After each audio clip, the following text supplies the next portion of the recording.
नमस्कार दोस्तों, स्वागत है आपका। आज जो हम कहानी देखने वाले हैं वो एक सच्ची कहानी है। आज की जो कहानी है जिस इंसान की है उनका नाम है लुइस और ये ब्राज़ील के रहने वाले हैं दोस्तों। वो ये कहते हैं कि एक बार उनके बहुत बड़ा ऑपरेशन होने वाला था, बहुत ही ज़्यादा क्रिटिकल था वो ऑपरेशन। उस ऑपरेशन में दोस्तों जब ऑपरेशन शुरू हुआ तब वो ये कहते हैं कि अचानक उन्होंने अपने आप को अपने शरीर से ऊपर जाते हुए अनुभव किया लुइस जी ने, और उसके बाद वो एक अलग ही दुनिया में पहुँच गए। वो दुनिया का उन्होंने इस तरह से वर्णन किया है कि एक बहुत ही बड़ा गार्डन, एक बहुत ही बड़ी जो बगीचा होता है वैसा वो सुंदर गार्डन था। कुछ देर वो वहाँ पर अकेले ही घूम रहे थे। वो ये कह रहे थे कि पूरी तरह से आनंद का और खुशी का वो ऐसा महसूस हो रहा था उनको वहाँ पर, और इस तरह से थोड़ी देर चलते रहा। उसके बाद उनके पास आते समय दोस्तों उन्होंने 3 लोगों को देखा, या फिर 3 आत्माओं को देखा।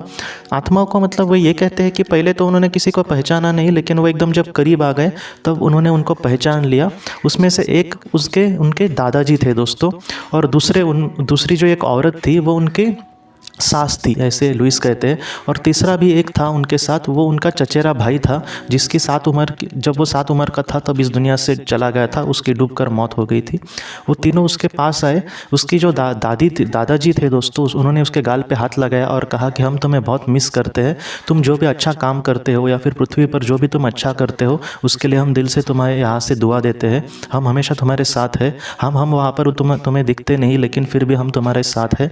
फिर उसके सास ने भी उसको ये कहा कि तुम्हें अपने जीवन में किसी भी चीज़ को लेकर डरना नहीं चाहिए। जो सच्चाई से जीता है उसकी कहीं ना कहीं ज़रूर जीत होती है। तुम हमेशा कभी कभी कुछ चीज़ों के डिसीजन के लिए वक्त लगाते हो, तुम ऐसे मत करना। जो भी अच्छा कार्य है उसके लिए तुम्हें कभी भी शर्माने की ज़रूरत नहीं है।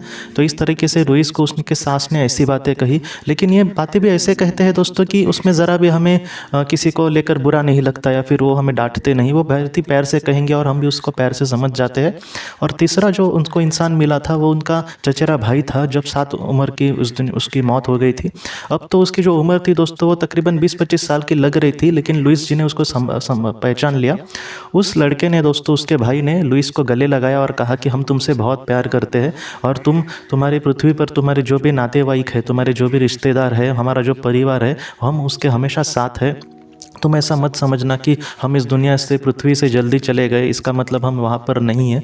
इसका मतलब यही है कि हमारा वहाँ का कार्य जल्दी ख़त्म हो गया था, इस वजह से हमें वहाँ का कार्य छोड़कर यहाँ पर आना पड़ा। लेकिन हो सकता है कि आगे भी हमारा वहाँ पर जन्म हो और तुम्हारे ही परिवार में हम आगे जन्म ले। तो इस तरीके से दोस्तों लुइस को इस तरीके से उन्होंने बहुत ही अच्छे से मैसेज दिए, और लुइस ने भी उन तीनों को दोस्तों बहुत ही ज़्यादा उनका प्यार उसको मिला। और बाद में लुइस जब पृथ्वी पर लौट आया, इसके पहले उसके दादाजी ने लुइस से ये कहा कि तुम्हारा अब तक वक्त नहीं आया है कि तुम यहाँ पर आओ, बस तुम्हें ये सारी चीज़ें दिखाने के लिए और हमारे परिवार को कहीं ना कहीं सुकून देने के लिए ये सारी चीज़ें तुम्हारे सामने आई।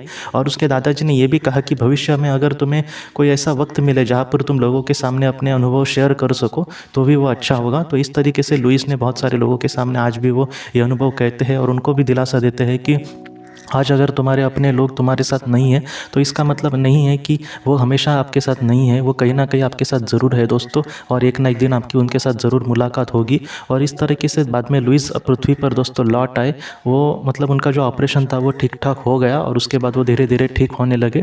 लुइस का जो ये अनुभव है वो ये कहते हैं कि हम उनके जीवन में उनको सबसे बड़ा अगर कोई गिफ्ट मिला है तो यही मिला है कि उनकी कहीं ना कहीं दादाजी, उनका जो भाई या फिर उनकी सास, वो कहीं ना कहीं, और उनके बहुत सारे रिलेटिव भी उनके साथ हमेशा है जो आज शायद पृथ्वी पर नहीं है। और अगर पृथ्वी का भी कोई रिलेटिव उनसे बिछड़ जाता है या फिर बिछड़ गया होगा तो वो भी कहीं ना कहीं उनके साथ है, क्योंकि जो सच्चा प्यार है दोस्तों वो कभी भी नहीं मरता। आज के इस भाग को लेकर अगर आपके कोई भी सवाल हो तो आप ज़रूर पूछें, जितना हो सके मैं उसका आपको जवाब देने की कोशिश करूँगा। हम अपनी अगली वीडियो में मिलते हैं। आप अपने परिवार का ख्याल रखना। आपका बहुत बहुत धन्यवाद। ज़िंदगी की रोशनी ये संस्था ऐसे लोगों के लिए काम करती है जिन्होंने किसी अपने को खोया है, या फिर जो लोग अपनी ज़िंदगी में बहुत ही ज़्यादा दुखी है।